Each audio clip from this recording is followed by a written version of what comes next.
Assalamualaikum warahmatullahi wabarakatuh. Baiklah, saya akan mempresentasikan arsitektur brutalisme dan arsitektur monumentalisme. Definisi arsitektur brutalisme. Brutalisme adalah gaya arsitektur yang melahirkan pembaharuan gerakan arsitek dan berkembangnya dunia kearsitekturan. Brutalisme sebagai gaya arsitektur juga dihubungkan dengan suatu ideologi yang berupa khayalan sosial yang cenderung keras untuk didukung oleh para perancangannya. Bangunan brutalis pada umumnya dibentuk dengan membentur blokis, geometrik, dan bentuk berulang, dan sering juga mengulang bentuk tapi tanpa adanya ornamen. Bangunan brutalisme ini biasanya menggunakan bahan bangunan berupa beton, tetapi tidak semua bangunan brutalisme ini terbuat dari beton. Berasal dari beton brut atau beton telanjang yang dipakai oleh Le Corbusier pada bangunan Unit de Habitation di Marseilles.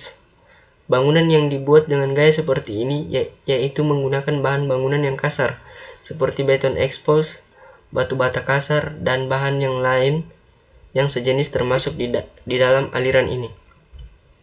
Sebagai gantinya, bangunan dapat mencapai mutu brutalis melalui suatu bahan yang keras dengan penampilan bangunan dan material strukturnya terbuat dari beton. Namun tipe bangunan seperti brutalisme ini hanya dipandang sebelah mata, dan banyak orang yang beranggapan bahwa tipe bangunan seperti ini sebagai gaya yang merusak pemandangan. Dalam majalah Home Office edisi 50 gaya Queen Anne dikatakan seperti barang rongsokan. Sejarah arsitektur brutalisme. Bangunan brutalisme berkembang pada tahun 1950 sampai tahun 1970. Awal gaya sebagian besar diilhami oleh arsitek Swiss Le Corbusier, khususnya Unit de Habitation, dan Ludwig Mies van der Rohe. Istilah brutalisme ini dimulai dari bahasa Prancis, beton brut atau beton mentah. Brutalisme memperoleh daya gerak besar di Inggris sepanjang abad 20 ketika keadaan ekonomis tertekan dan kerusakan WWII, masyarakat mencari konstruksi murah. Di tahun terakhir, gaya bangunan brutalisme sudah mulai hilang dari ingatan masyarakat, dan masyarakat mulai menuju ke gaya pembaruan yang baru lahir menggantikan gaya brutalisme, sehingga banyak bangunan yang brutalisme dirobohkan dan dibangun menjadi gaya yang baru lagi. Bagaimanapun, gaya brutalisme pada Menara Trellick telah membuktikan bahwa gaya brutalisme sangat populer di antara para arsitek dan masyarakat. Pada waktunya, banyak struktur brutalisme menjadi lebih dihargai oleh masyarakat keunikan mereka dan penampilan yang menyolok. Kemudian ciri-ciri bangunan brutalisme. Kriteria pengelompokan aliran brutalisme berdasarkan pada waktunya secara keseluruhan dan tidak berdasarkan sistem konstruksinya. Ciri-ciri bangunan beraliran brutalisme adalah sebagai berikut. Yang pertama, memiliki bentuk yang aneh dan menyimpang dari kaidah-kaidah atau bentuk-bentuk pada masa sebelumnya. Kemudian menggunakan sistem konstruksi beton expose dengan permukaan bidang kasar yang dihasilkan oleh perancang kasar atau sengaja dikasarkan setelah pencahayaannya dibuka. Kemudian yang ketiga, struktur brutalis biasanya berat dan tidak ada proses pelapisan dengan lapisan pasir halus sebagai bahan penutup akhir. Kemudian yang keempat, bentuk arsitektur cenderung pada sifat-sifat kasar dan kaku serta pertentangan antara satu sama lain. Kemudian yang kelima, menggunakan desain yang memadukan antara kehalusan beton dan tekstur-tekstur keras dalam bentuk aslinya. Kemudian yang terakhir, dapat tersusun dari material lain seperti batu bata dan kaca yang dapat memberikan kontribusi dalam pembentukan blok like effect seperti halnya semen pada aliran brutalisme awal.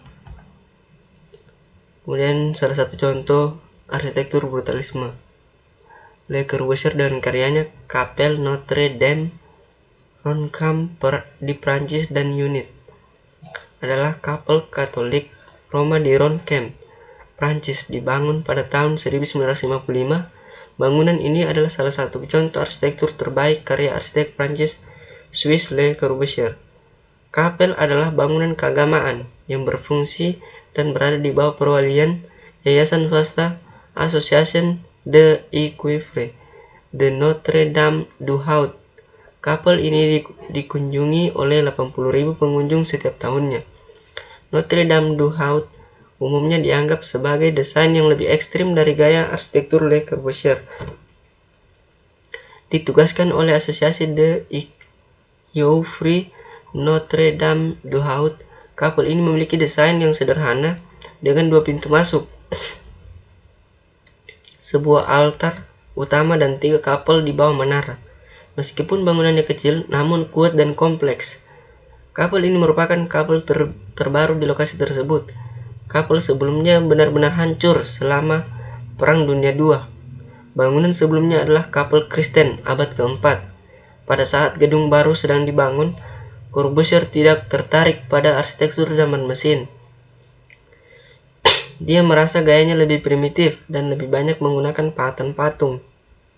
Dia menyadari ketika dia mengunjungi situs itu bahwa dia tidak dapat menggunakan alat konstruksi mekanis karena aksesnya terlalu sulit. Kemudian arsitektur monumentalisme. Arsitektur monumentalis mengadopsi berbagai perkembangan arsitektur dari zaman Yunani sampai dengan sekarang. Dengan demikian, arsitektur monumental memiliki ruang lingkup yang cukup luas, sehingga perkembangannya selalu mengikuti perkembangan zaman. Arsitektur monumental memberikan suatu citra atau identitas yang mencerminkan suatu keadaan atau suatu gagasan dari keinginan si perancang dalam menuangkan gagasan atau ide. Arsitektur monumental memiliki bentukan yang khas. Ada yang berupa skulptur dan ada juga yang berupa bangunan yang unik. TWA dalam Kennedy Airport adalah salah satu bangunan yang mengadopsi bentuk skulptur yang diaplikasikan ke bentuk bangunan. Dalam arsitektur monumental ada beberapa unsur yang perlu diperhatikan. Unsur-unsur tersebut tidak hanya berupa unsur fungsi, tetapi ada unsur pendukung lainnya seperti aspek arsitektural atau tata letak, lingkungan, teknologi, bahan, dan elemen-elemen lainnya, sehingga didapatkan sebuah hasil yang tidak hanya sebuah massa, tetapi memiliki filosofi tertentu yang ingin disampaikan perancangan. Perancangan desain arsitektur monumental tidak terlepas dari berbagai aspek ilmu pengetahuan yang kelak mendukung berhasilnya suatu karya arsitektur. Untuk itu, perlu pembelajaran baik otodidak maupun formil. Selain itu juga, teknik pembelajaran presiden dari berbagai sampel biasa dijadikan salah satu proses pembelajaran yang cukup efektif. Kemudian kriteria bangunan monumentalisme. Yang pertama, bentuk tidak ditentukan hanya oleh fungsi, tetapi semua aspek arsitektural atau tata letak, lingkungan, teknologi, bahan, dan elemen-elemen lainnya yang tidak selalu fungsional. Kemudian yang kedua, konsep 5 diterapkan secara terpadu dengan konsep lainnya yang tidak selalu fungsional. Kemudian yang ketiga, pola pikir sejalan dengan perkembangan teknologi menghadirkan arsitektur yang otentik, megah, dan skulptural. Yang keempat, konsep kesederhanaan dan keheningan atau Mies van der Rohe dan Kenzo Tang. Kemudian yang kelima, seolah-olah suatu seni yang dicetak. Salah satu contoh bangunan arsitektur monumentalisme yaitu Gerhard M. Kallman, Noel MMC Kinnel, Edward Vignoles, berupa unit tunggal berdana segi 4 panjang berbentuk bagian tengahnya terbuka membentuk sebuah mezanin, merupakan penerapan konsep kubisme di mana waktu menembus menyatukan ruang-ruang dalam antara lain dengan ruang luar, hal yang dapat dicapai langsung dari segala arah halaman melalui tangga atau ramp bagi handicap setiap saat, siang malam 24 jam karena tidak berpintu dan pagar. Dipadukan dengan bentuknya yang monumental, penerapan konsep kubisme yang terbuka transparan tadi merupakan penyelesaian dua hal. Satu dengan yang lain bertentangan dituntut oleh sebuah balai kota. Dua hal berlawanan itu adalah kewibawaan dijunjung tinggi dan dilaksanakan dengan baik oleh bangsa Amerika. Material, beton expose dan beton Bertulang expose, dekorasi, kisi-kisi dari bahan expose yang efek bayangannya menampilkan bentuk dinamis memberikan kesan skulptural. Ya, sekian dan terima kasih.